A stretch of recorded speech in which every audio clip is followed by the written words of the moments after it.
ಮೂಲಕ ನೀವು ನಮ್ಗೆಲ್ಲ ಹುಳ ಬಿಡ್ತಾ ಇದ್ರಿ. ಈಗ ನಿಮ್ಮ ಅಭಿಮಾನಿ ಅರ್ಜುನ್ ಸರ್ ನಿಮ್ಮನ್ನ ಡೈರೆಕ್ಟ್ ಮಾಡಿ ನಮಗೆ ಹುಳ ಬಿಡ್ತಾ ಇದಾರಲ್ಲ ಸರ್. ಹೇಗಿತ್ತು ಈ ಟ್ರೈಲರು ಸರ್ ನಿಮ್ಗೆ?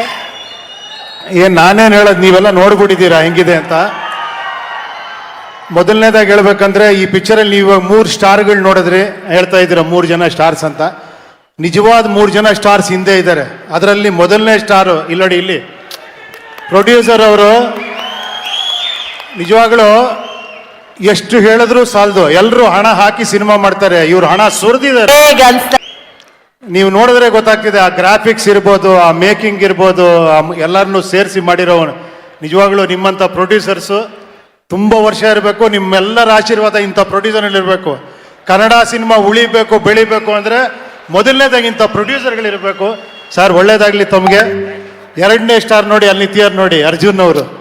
ಸುಮಾರು 2 ವರ್ಷದಿಂದ ಕನಸು ಕಂಡು ಸಿನಿಮಾ ಮಾಡಿ, ಅದಕ್ಕೆ ರೀ ರೆಕಾರ್ಡಿಂಗ್ ಮಾಡಿ, ಡಬ್ಬಿಂಗ್ ಮಾಡಿ, ಪಿಕ್ಚರೆಲ್ಲ ಮಾಡಿ, ತಾನು ಸ್ಯಾಟಿಸ್ಫೈ ಆಗಿ ಅದನ್ನು ಇವ್ರಿಗೆ ತೋರಿಸಿ, ಶಿವಣ್ಣಂಗೆ ತೋರಿಸಿ, ನಮ್ಮೆಲ್ರಿಗೂ ತೋರಿಸಿ ಹಿಂಗೆ ಸಿನಿಮಾ ತೆಗಿತೀನಿ ಅಂತ ಅದ್ರ 10ರಷ್ಟು ಚೆನ್ನಾಗಿ ಮಾಡಿದ್ದೀರಾ. 2ನೇ ಸ್ಟಾರು. ಇನ್ನು 3ನೇ ಸ್ಟಾರ್ ಯಾರು ಹೇಳಿ? ಇಲ್ಲ, ಕ್ಯಾಮ್ರಾಮನ್ ಇದ್ದಾರೆ. ಎಲ್ಲಿ? ಸತ್ಯ ಹೆಗಡೆ ಅವರು ಬಂದಿಲ್ಲ. ಅವರೊಬ್ರು ತುಂಬಾ ಈ ವಿಜುವಲ್ಸ್ ಎಲ್ಲ ಅಷ್ಟು ಚೆನ್ನಾಗಿ ಮಾಡಿದ್ದಾರೆ. ಇನ್ನು ಬಿಟ್ರೆ ಇಲ್ಲಿದಾರಲ್ಲ, ಹ್ಯಾಟ್ರಿಕ್ ಹೀರೋ, ಕರುನಾಡ ಕಣ್ಮಣಿ ಎಲ್ಲ ನೀವು. ನಮ್ಮ ಭಾಗ್ಯ ಇಂಥವ್ರ ಜೊತೆ ನನ್ನ ಸ್ನೇಹ ಒಂದು 25-30 ವರ್ಷದಿಂದ ಇವ್ರ ಜೊತೆ ನಾನು ಸಿನಿಮಾ ಮಾಡಿ, ಆ್ಯಕ್ಟ್ ಮಾಡಿ, ಇವತ್ತಿಗೂ ನಾನು ಇವ್ರ ಜೊತೆ ಇದೇ ಸಂಬಂಧ ಇಟ್ಕೊಂಡಿದ್ದೀನಿ ಅನ್ನೋದು ನನಗೆ ಅಷ್ಟು ಹೆಮ್ಮೆ. ಥ್ಯಾಂಕ್ ಯು ಶಿವಣ್ಣ, ಅದು ನಿಮ್ಮಲ್ಲಿರೋ ಒಳ್ಳೆ ಗುಣ. ನಾನು ಇವ್ರಿಗೆ ಹೇಳ್ತಾ ಇರ್ತೀನಿ, ಚಿನ್ನ ಅಲ್ಲ ಇದು ಅಪರಂಜಿ ಅಂತ.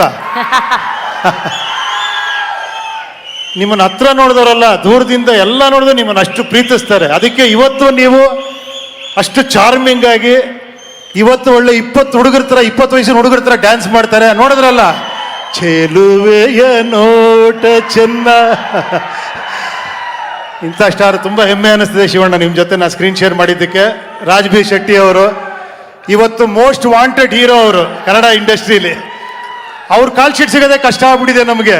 ನಾನು ಯಾವಾಗ ಕೇಳ್ತಾ ಇರ್ತೀನಿ, ರಾಜ್ ಅವ್ರು ಬರ್ತಾರಾ, ಅವ್ರು ಬಂದರೆ ಚೆನ್ನಾಗಿರುತ್ತೆ ಅಂತ. ಅಷ್ಟು ಬ್ಯುಸಿಯಾಗಿದ್ದಾರೆ. ಮೊನ್ನೆ ತಾನೇ ಸೂಪ್ರಮ್ಸು ಅಷ್ಟು ಅದ್ಭುತವಾಗಿ ಮಾಡಿದ್ರಿ. ಇಡೀ ಕರ್ನಾಟಕ ತಿರುಗಿ ನೋಡೋ ಥರ ಮಾಡಿದ್ದೀರಾ. ನಿಮಗೂ ಅಷ್ಟೇ ಗುರುವೆ, ಪ್ರಮೋದ್ ಅವ್ರು ನೀವು ಅಷ್ಟೇ. ನಿಮ್ದೆಲ್ಲ ಒಂದು ಟೀಮೇ, ಒಂದು ಇಂಡಸ್ಟ್ರಿನೇ ಬೇರೆ ಲೆವೆಲ್ಗೆ ತೊಗೊಂಡೋಗ್ತಾ ಇದ್ದೀರಾ. ಸುಧಾರಾಣಿಯವ್ರು ಬಿಡಿ, ನಾವೆಲ್ಲ ನಿಜ ಹೇಳಬೇಕು ಅಂದರೆ ನಿಮ್ಮ ಪಿಕ್ಚರ್ ನೋಡಿದಾಗ ರೋಡಲ್ಲೆಲ್ಲ ಡ್ಯಾನ್ಸ್ ಮಾಡಿಬಿಟ್ಟಿದ್ದೀವಿ ನಾವು ನಿಮ್ಮಿಬ್ಬರು ಪೇರ್ ನೋಡಿದಾಗ. ಕಾಲೇಜಲ್ಲಿ ಹೋಗ್ತಾ ಏನು ಯಾವ ಥರ ಕ್ರೇಜ್ ಅಂದರೆ ನಿಮ್ಮಿಬ್ಬರದು. ನಮ್ಗೆ ಆ ಥರ ಹುಡುಕ್ತಾ ಇದ್ವಿ ಅವಾಗ ತುಂಬ ಖುಷಿ. ಮತ್ತೆ ನೀವಿಬ್ರು ಒಂದಾಗಿ ಮಾಡ್ತಿರೋ ಸೂಪರ್ ಆಗಿದೆ. ಸೊ ಇನ್ನೆಲ್ಲ ಸರ್, ಥ್ಯಾಂಕ್ ಯು ಸರ್, ನೀವು ಬಂದು ಇಷ್ಟು ಬ್ಯುಸಿ ಶೆಡ್ಯೂಲಲ್ಲೂ ನಮ್ಮ ಇದನ್ನು ಟ್ರೈಲರ್ ಲಾಂಚ್ ಮಾಡಿದ್ದಕ್ಕೆ. ಆಮೇಲೆ ಈ ಚಿತ್ರದಲ್ಲಿ ವರ್ಕ್ ಮಾಡಿರೋ ಎಲ್ಲ ಟೆಕ್ನಿಷಿಯನ್ಸ್ಗೆ, ಎಲ್ಲದಕ್ಕಿಂತ ಮುಖ್ಯ ಅಣ್ಣವರೇ ಹೇಳ್ಬಿಟ್ಟಿದ್ದಾರೆ, ದೇವ್ರುಗಳು ನೀವು ಅಂತ. ಅಂದರೆ ಶಿವರಾಮ್ ಕಾರಂತರು ಪ್ರಕೃತಿಲಿ ದೇವ್ರು ನೋಡಿದ್ರಂತೆ, ಕುವೆಂಪು ಅವರು ಬರವಣಿಗೆಯಲ್ಲಿ ದೇವ್ರು ನೋಡಿದ್ರು, ಅಣ್ಣ ಅವರು ಅಭಿಮಾನಿಗಳಲ್ಲಿ ದೇವ್ರು ನೋಡಿದ್ರು. ಅದೇ ನಮಗೆ ಕಳ್ಸಿಕೊಟ್ಟಿರೋ ಪಾಠ ಅವರು. ಇವತ್ತವರೆಗೂ ಅದನ್ನ, ಆ ದೊಡ್ಡ ಮನೆ ಇದನ್ನ ಇವತ್ತು ನೀವು ಕಂಟಿನ್ಯೂ ಮಾಡ್ತಿದ್ದೀರಾ. ಅದನ್ನ ಇವತ್ತು ನಮ್ಮೆಲ್ಲರಿಗೂ ಅಭಿಮಾನಿಗಳನ್ನ ಹೆಂಗೆ ನೋಡಬೇಕು ಅಂತ ಹೇಳ್ಕೊಟ್ಟಿದ್ದೀರಾ ನೀವು ನಮಗೆ. ಸೊ ಅಂಥ ದೇವರುಗಳ ಮುಂದೆ ನಿಂತ್ಕೊಂಡು ಇಂಥ ಒಂದು ಪಿಕ್ಚರಲ್ಲಿ ನಾವೆಲ್ಲ ಸೇರಿ ಮಾಡಿರೋ ತುಂಬ ಖುಷಿ ಅನ್ನಿಸ್ತಿದೆ. Thank you, I like it. Thank you very much. Thank you.